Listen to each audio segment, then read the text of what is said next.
Solving equations with integers. We're going to start by getting just some basic principles for solving equations, and then those same principles will apply to each of the coming lessons when we look at solving equations with decimals, with fractions, with two-step equations, and multi-step equations, and all kinds of stuff like that. First, we need to understand what is meant by solving an equation. To solve an equation, you find the value of the variable that makes the equation true. We call this the solution to the equation. It's what you can put in for the variable and it makes sense, that it makes a true sentence. To do this, you're going to work the order of operations backwards, and that looks pretty lengthy, like a huge to-do list when solving equations. We're going to start with lots of one-step equations. There's just one operation that you're undoing, then we'll go to two-step, then we'll go to multi-step. You do this backwards, like I said. So instead of it being PEMDAS, you're doing it in SADMIP. You're going to undo subtraction and addition first. You'll undo multiplication and division. You'll undo exponents, and you'll undo parentheses. Some good news for you.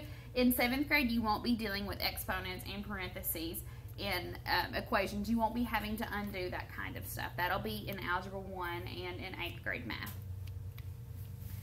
So here's an example. Let's start with a very simple equation. X plus 4 equals 10. You could probably already solve that in your head. You know the answer is 6, but we want to see where that comes from. This work may seem very tedious because you can do these in your head, but when we get to more difficult equations, I want you to understand the process of it. So what you're doing is you're working the order of operations backwards. You're undoing what happened to the variable. So you subtract 4 from both sides. This is called the property of equality. It's extremely important in solving equations. And basically what the property of equality states is that whatever you do to one side of the equation, and when I'm saying one side of the equation, I'm saying one side of the equal sign. Whatever I do to one side, I have to do to the other side of the equation. It's like if I gave all the boys candy, but I didn't give the girls candy. There's going to be something wrong with that. You're going to be upset with me. So think of the two sides of the equation as like two groups of people. And if you don't do the same thing with each group of people, they're going to be upset with you. So I subtract 4 from both sides. And then look at it as like columns. X, nothing is happening to it, so it comes down. 4 minus 4 is 0. 10 minus 4 is 6.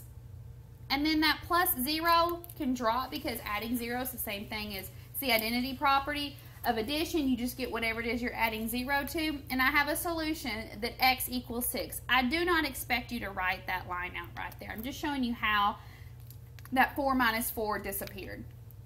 So the solution is x equals 6. We're going to see if that truly makes the equation true. You can check these. This is the beauty of solving equations. You can check them to see if it really is the right solution. What you do is you substitute what you think the value of the variable is back into the original equation. So I put that 6 in here in blue. 6 plus 4, we're going to see if that equals 10. 6 plus 4 is 10, and 10 does equal 10. I know this looks really overkill, and you're like, seriously, I have to write all that out? No, you don't have to write all that out. This is what happens in your head. But when you have more complex equations, you may want to write it out because you can't do all those operations in your head. So now comes the how-to. Your ultimate goal, anytime that you're solving an equation, so even if it's a little bitty equation like the one that we saw, or something crazy like you're going to see in calculus, the goal is always going to be to isolate the variable. Think about being isolated. If you go to isolation here at school, that means you are put in a room where there's little cubbies and you are in that cubby by yourself. You're not with your friends, you are by yourself. To be isolated is to be by yourself. So we're wanting to get that variable on one side of the equation when there's nothing else with it. It just says x equals, then the rest of it, or w equals whatever. How do we do this? We undo what's happening to the variable. So if it's x plus something, we're going to undo adding by subtracting. If it's w minus 5 equals 10, you're going to undo subtracting 5 by adding 5. Multiplication and division are also inverses of each other.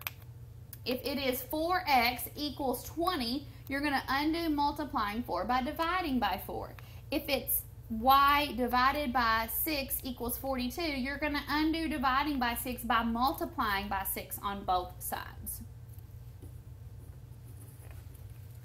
Let's see this in action. So some examples. X minus 14 equals negative 6. You're already thinking, ooh, I don't know if I can do that one in my head because we have these negatives thrown in there. Maybe you can, maybe you can't. Regardless, I want to see what it is that you're undoing to the variable. So we find the variable x, and we ask ourselves, what is happening to x? It's being subtracted. I'm going to undo subtraction by adding. So I add 14 to undo that. And with the property of equality, whatever I do to one side of the equation, I have to do to the other. So I'm going to add 14 over here. Look at this as a negative 14 plus 14. That's going to cancel out. You can just draw a line through there to show that it's canceled. X is going to come down. X equals negative 6 plus 14. Like I said, those integer rules, they're not going to leave you. You still have to be able to recall those. With adding integers, they have different signs, so I do the difference between them. The difference between 14 and 6 is 8. And then we have the sign more. There's more positive, so it's a positive 8. Okay, let's check this. And like I said, this check could go on in your head. Or if you like to write it out, you can do that. Put 8 in for x, 8 minus 14. See if that equals negative 6. 8 minus 14, keep, change.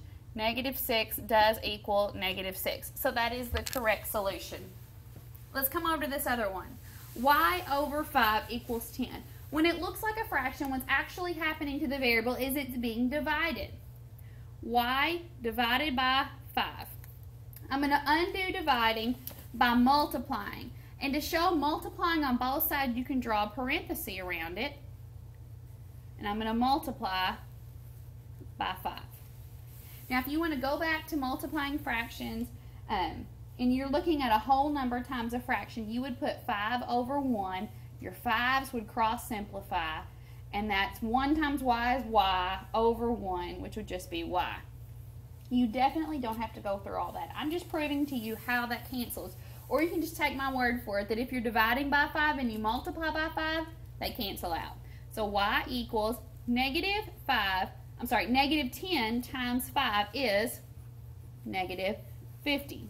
So we're going to check this in our head. I'm going to put negative 50 over 5, and I'm going to see if that equals negative 10. 50 divided by 5 is 10, and when I'm dividing, there's different signs, so it results in a negative. So yes, negative 10 really does equal negative 10. Here's where this check comes in handy. Let's say we got our negative rules messed up, or let's say that you saw 5 and 10 and your brain thought 2, because 5 times 2 is 10. If you put 2 back in here, 2 divided by 5 is not negative 10. So if you will check these in your head, you will catch some of those silly errors that you make. Here's some for you to practice with. Pause the video, try them on your own, and then compare with what I have.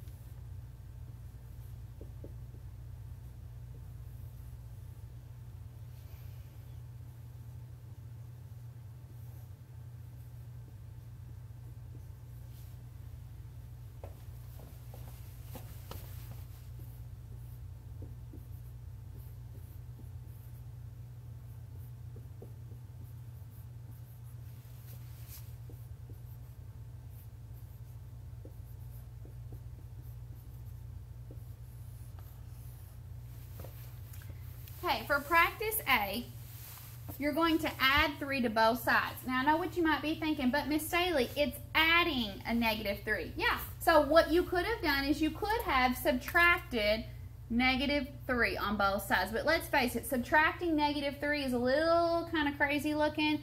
And what you would do is you would subtracting a negative is like adding the inverse, where you would keep negative 3, change it to adding, and change that to a positive. So it's really adding a positive 3. If you'll just start looking at it from a different viewpoint, I have negative 3. What is it I'm going to do to get rid of negative 3? I'm going to add 3. That makes it a little bit easier. So that cancels over here on this side.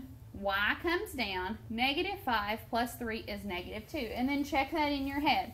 -3 plus -2 is -5. For practice B, I'm going to undo adding 3 by subtracting 3 on both sides. 3 minus 3 cancels. N comes down. -10 minus 3 is -13. Put that back in to check in your head. -13 plus 10. The difference between those would be 10, and there's more negatives, so it is -10. Let's look at practice C. That was originally written as x divided by -6 equals 7. I'm going to undo dividing by -6 by multiplying by -6 on both sides. These cancel. 7 times -6 is a -42. Check that in your head. -42 divided by -6. 42 divided by 6 is 7, and those were both negatives, so it produces a positive. And then practice D. 2w equals -24. I'm going to undo multiplying by 2 by dividing by 2 on both sides. That cancels there. And -24 divided by 2 is -12. Put that back in to check it. 2 times -12. 2 times 12 is 24, and a positive times a negative produces a positive.